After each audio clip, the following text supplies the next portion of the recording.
Sir, जिस दिन election हो रहा है बीजेपी बढ़त दिखाई दे रही है, कैसे देखते हैं? सबसे पहले तो भारतीय जनता पार्टी के लोगों को जीत मिली है, उन्हें बधाई, और आशा करता हूं कि जो जनादेश दिल्ली की जनता ने उन्हें दिया है उसकी वो प्रतिपूर्ति करेंगे।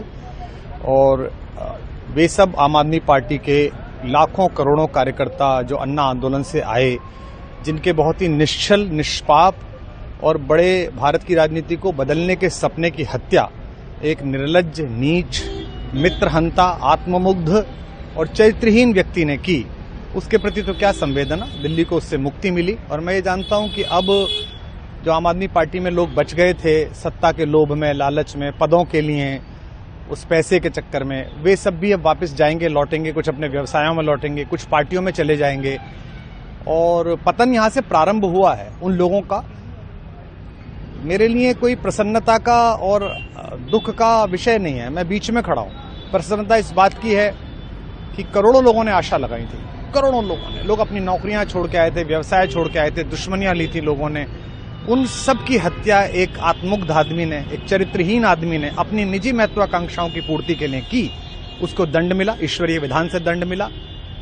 प्रसन्नता इस बात की भी है कि न्याय हुआ। आज जब कहना नहीं चाहिए, लेकिन आज टीवी पर जब जंगपुरा का निर्णय आया और सामने दिखाई दिया कि मनीष हार गया, तो सदा तटस्थ रहने वाली और राजनीति से विरत रहने वाली मेरी पत्नी जो है, उसकी आंख में आंसू आ गए, वो रोने लगी। क्योंकि उसी से उसने कहा था कि अभी तो है ताकत, और उसने कहा था भैया ताकत सदा तो नहीं रहती। तो ये अहंकार आशा करता हूं अगले लोग नहीं करेंगे, जो बाकी दल है वो नहीं करेंगे, इससे सबक लेंगे। और दिल्ली के नागरिकों को मैं अच्छे शासन के लिए बधाई देता हूं। अब भारतीय जनता पार्टी अपने नेतृत्व में सरकार बनाकर दिल्ली के जो दुख थे पिछले 10 वर्ष के, उन्हें दूर करे। और आम आदमी पार्टी के समस्त कार्यकर्ताओं को कहता हूं कि आपने जिस किसी भी लोभ लालच में, सब कुछ जानते हुए एक ऐसे व्यक्ति के समर्थन में काम किया जिसने अपने मित्रों की पीठ में झुरा घोंपा, गुरु को धोखा दिया, अपने साथ कंधे से कंधा मिला के लड़ने वाली महिलाओं को अपने घर लाके पिटवाया, अपनी निजी सुख और साधन के लिए जनता का पैसा खर्च किया, अब उससे आशा लगानी छोड़ें, अब बाहर निकलें, अपना अपना जीवन देखें।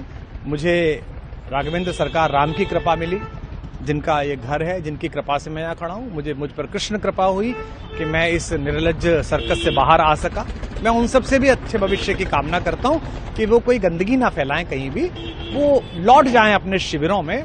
जिस तरह माधव को, कृष्ण को दूत देखकर भी भरी सभा में अट्टहास करने वाला दुर्योधन जो ये कहता था, सुचिग्रम नैव दास्यामि बिना युद्धे न केशवः, बिना युद्ध के 5 गांव भी नहीं दूंगा, आज वो अपनी सीटों के लिए तरस रहा है।